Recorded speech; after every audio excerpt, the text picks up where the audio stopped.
Once again, the Trump administration has intentionally created a spectacle of cruelty and desperation at the U.S. border. And the cruelty is the direct result, let's be clear, of the lawlessness emanating from the White House.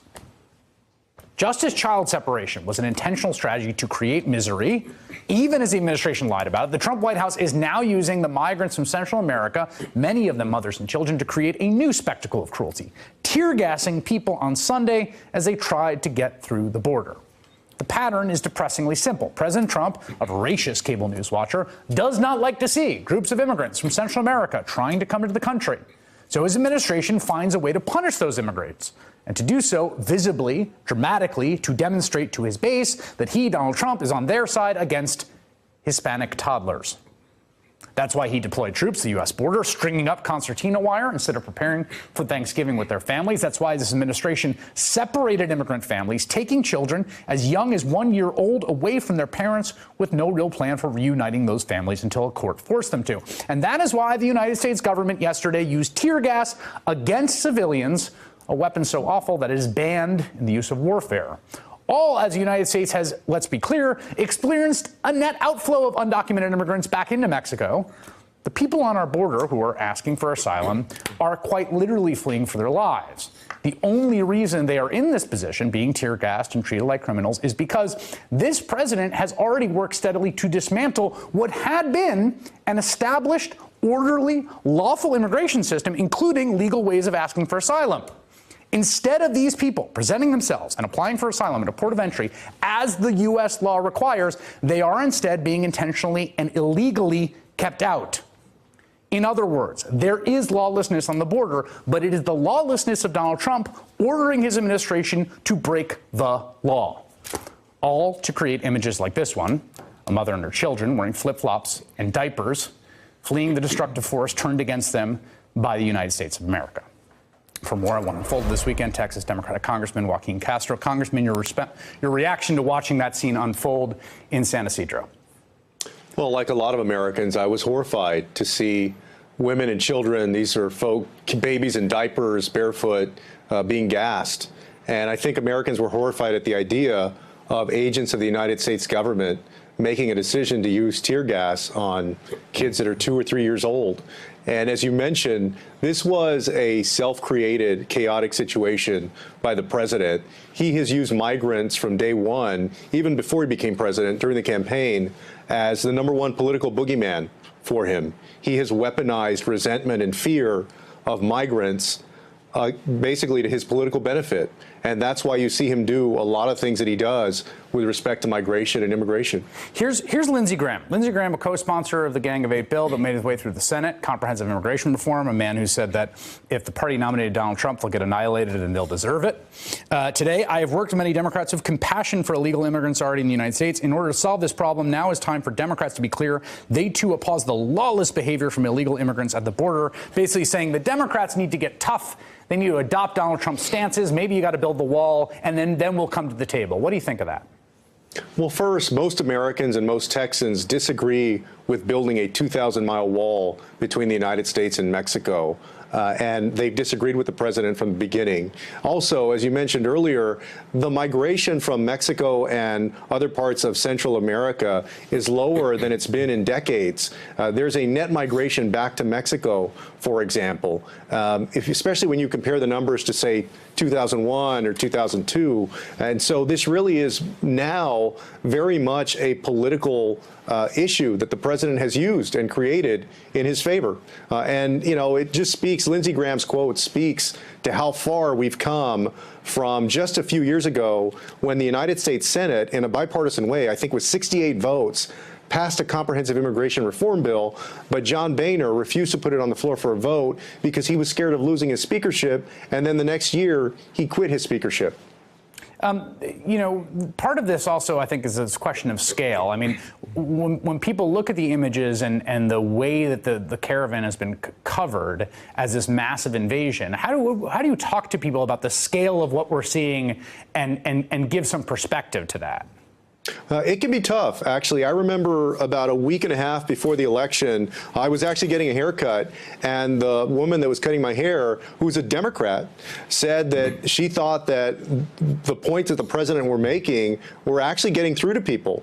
That people in Texas, in San Antonio, were scared of this idea that you would have a mass of people that were trying to invade the country. So it's a lot of, I think, talking about the facts and the fact that these are asylum seekers, that they're fleeing violence, that they're in a desperate situation. I mean, if you think about it, you look at those images, these people, a lot of them don't even have shoes on, much less any weapons to hurt anybody. Yeah, it's also worth noting these are the people in some ways that are the most determined, the most desperate, because they have managed to walk 1,000 miles. They've walked 1,000 miles. I mean, that's a pretty insane thing to do. Yeah, that's right. I mean, and it speaks to the human will, but all of this was also created because the president, we put out a statement today, the Congressional Hispanic Caucus, that for generations, both Democratic and Republican administrations have had an orderly process for asylum. Yep. And this president has basically knocked all that, destroyed all that, and what he needs to do is reestablish that orderly process for petitioning for asylum. Yeah, Congressman Joaquin Castro, thank you for being here. I want to follow up on that now with Lee Gelernt, who's the Deputy Director of the ACLU Immigrant Rights Project, who has argued in court against this administration's treatment of immigrants. All right, asylum in the United States, guaranteed under international law and U.S. law, correct? Absolutely.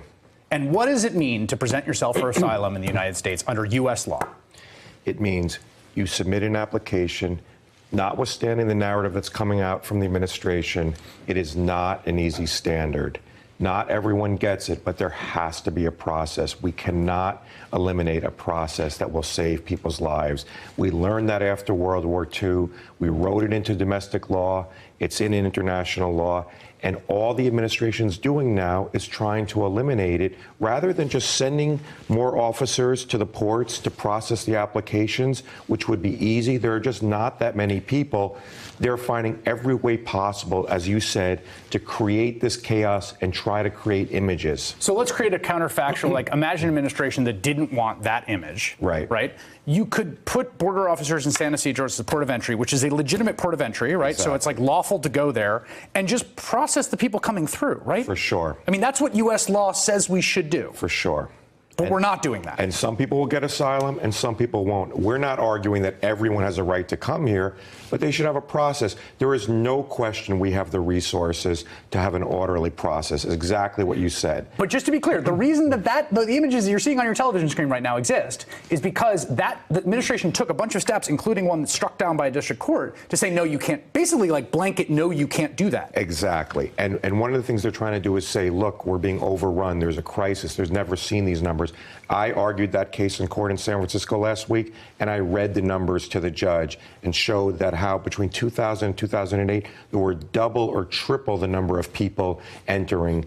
And now the administration is saying we've never seen numbers like this before. It's simply not factually true. My executive producer this morning said it. It's the same people, number of people getting out of the Cincinnati Reds baseball game at night.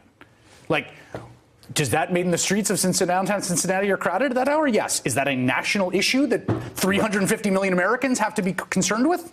Certainly not. Exactly. And it would fill up only a small part of the Red Stadium. Yeah. It's just not the crisis they want to say it is. But tell me about the law here. I mean, Right. They issued an executive order. Again, this is all compounds, right? They basically said, no, you can't. They tried to deny, they've both closed ports of entry to asylum seekers, and they've also said if you enter in between ports of entry. So you're putting your finger on it. That's what they're doing. It's the double whammy. Congress has made it clear it doesn't matter where you enter. You have to be allowed to apply for asylum. Well, they said we're not going to give you asylum if you don't enter at a port of entry. So people are going to ports of entry, but they're not being allowed to apply. Little kids are waiting out there, sleeping in horrible shelters on the street for weeks and weeks and weeks. So they're getting them at both ends. Right. They're saying you have to come to a port of entry because you won't, which a judge struck down. The judge said that's actually in contravention of U.S. law. Exactly. You can't override Congress. You argued Right. that case adeptly, it appears.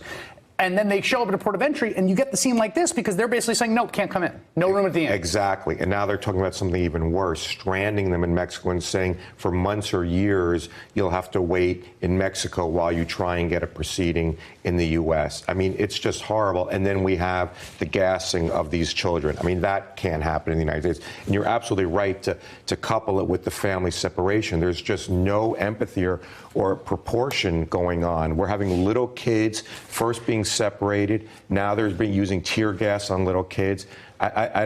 We've lost any sense of perspective. Final question here about asylum. The creation of the standard of asylum is a post-World War II phenomenon. Right.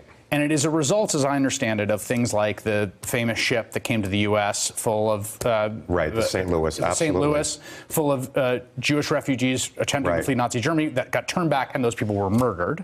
Right. And that happened in various places for various ways, and it was created, the standard of asylum created in response to that. Exactly. And I had a federal judge in a case I argued recently say to the government in open court, don't you remember what happened with the St. Louis when we turned them back? Don't you know that this is why we created these? I mean, I think everyone in this country needs to look back on the history and remember what happened when we didn't have these laws. And the final point here is, it's not that everyone it's not that this is a rubber stamp. In fact, It's the opposite. This is a difficult thing. It's a lawful process to apply for and a difficult thing to obtain, but there is a legal process that exists. Exactly. No one is saying that everyone will get asylum or is entitled, but there has to be a process for those people who genuinely are in danger. Instead of being told to stand on the other side of the border and get tear gas. Exactly. Legal learn. Thank you you for that. Hey there, I'm Chris Hayes from MSNBC. Thanks for watching MSNBC on YouTube. If you want to keep up to date with the videos we're putting out, you can click subscribe just below me or click over on this list to see lots of other great videos.